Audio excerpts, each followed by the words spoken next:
this YouTuber killed at least 71 different people. Now the YouTuber's name is Pedro, and Pedro is 14 when this story starts. And he's living in Brazil, and the dude is young, but he apparently doesn't feel empathy the way you and I do. Like he's kind of a psychopath, and one day, in 1968, he gets some news that really pisses him off. His dad is working as a security guard, and some people accuse him of stealing food from the cafeteria, and then the town deputy mayor wants dad to be fired. And so bam, the school fires him.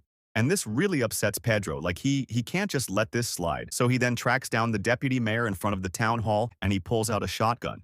And bam, he shoots him, and he unalives him. Then he tracks down this other security guard who Pedro believes was really the one stealing the food from the cafeteria, and bam, he unalives him too. So after unaliving 2 people, he's now got to go on the run, and he flees to another city about 3 hours away. And there he ends up meeting a local woman, and he thinks she kind of fine, and they move in together, and eventually he gets her pregnant. The thing is, this woman is actually the widow of a former drug lord, and so Pedro, he just kind of takes over her dead husband's drug business, and as the head of this drug business, he starts executing his rivals and whatnot. But one day around 1970 when Pedro's not at home, I am assuming he's somewhere dealing drugs or unaliving people, who really knows. But while he's gone, some men from a rival gang break into his house, unalive pregnant widow, and when Pedro finds her, he's obviously devastated, and he's not the kind of guy who's gonna let this slide. He's determined to find the people who are responsible. So he goes on a revenge, killing spree, tracking down, torturing, and murdering all kinds of people, hoping to get to whoever it was that murdered pregnant widow. And he actually leaves like a whole trail of bodies behind him, Liam Neeson style. Now eventually somebody finally snitches to Pedro and tells him that the people who murdered pregnant widow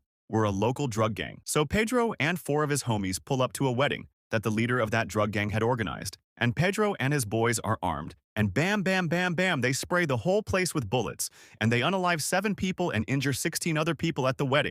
Oh, but Pedro's not done murdering. Yet a few months later, he finds out that his cousin got pregnant by some guy, and now the baby daddy is refusing to marry her, and the dude even runs away to avoid having any part in the child's life, and Pedro, he ain't having none of that deadbeat dad nonsense. So he pays the dude's family a visit and asks where the guy's at. And they tell him that he's now living in Rio de Janeiro, and for some reason they give him the exact address that the guy is living at. So Pedro goes to Rio, and he finds the guy chilling on a farm in a hammock, and Pedro doesn't say a single word to the guy, they just open fire on each other. Blam, blam, blam, and the other guy ends up dying now. At this point, years have gone by, it's 1973, and Pedro's 18 years old now. And remember, he's still a fugitive on the run since his first murder back in his hometown. Well, somehow police end up finding him, and bam, he gets arrested, and he immediately confesses to 10 different murders, and he gets sentenced to 128 years in prison, but his killing actually doesn't stop here. At some point, Pedro is being transported in a prison van, and he's in the back seat with another inmate. That inmate was convicted of essaying a woman, and Pedro hates guys who essay women. So sort of randomly, boom,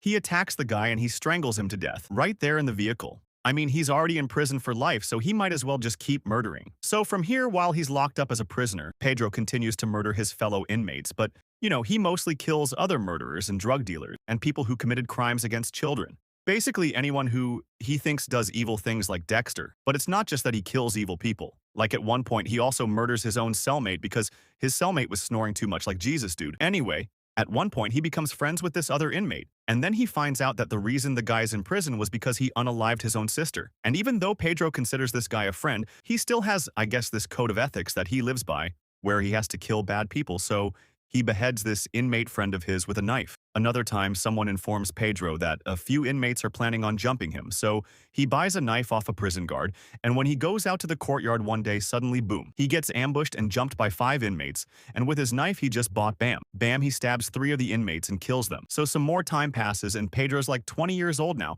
and his dad, who is living on the outside, both his parents are still alive. His dad is apparently a violent guy too, and I guess one day he gets into a fight with Pedro's mom, and he takes a machete, and he kills her. And so police arrest him, and he's found guilty, and now dad goes to prison, and he just happens to be sent to the same prison as Pedro, but in a different section of the prison. And when Pedro hears the news about his dad taking out his mom, he's like, well, I guess I gotta kill my dad now. So he allegedly bribes some guards to let him over to the other section of the prison, the section where his dad is, and he tells the guard that he just wants to meet up with his dad and talk. So the guards let him in, and he goes right to his dad's cell, and he pulls out a shank and POW.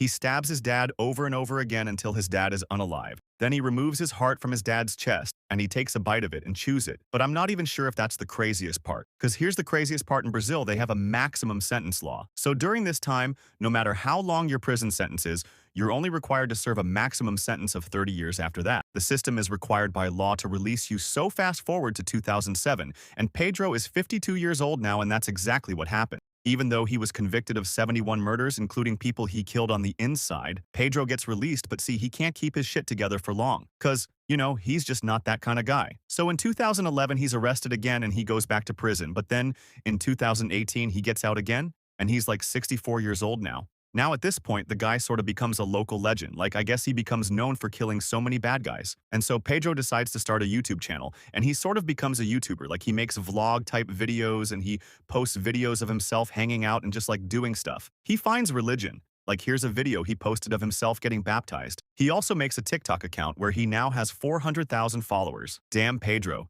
He also goes on podcasts and does interviews and stuff. And here he talks openly about his past crimes, and he tries to encourage people to live a better life than he did.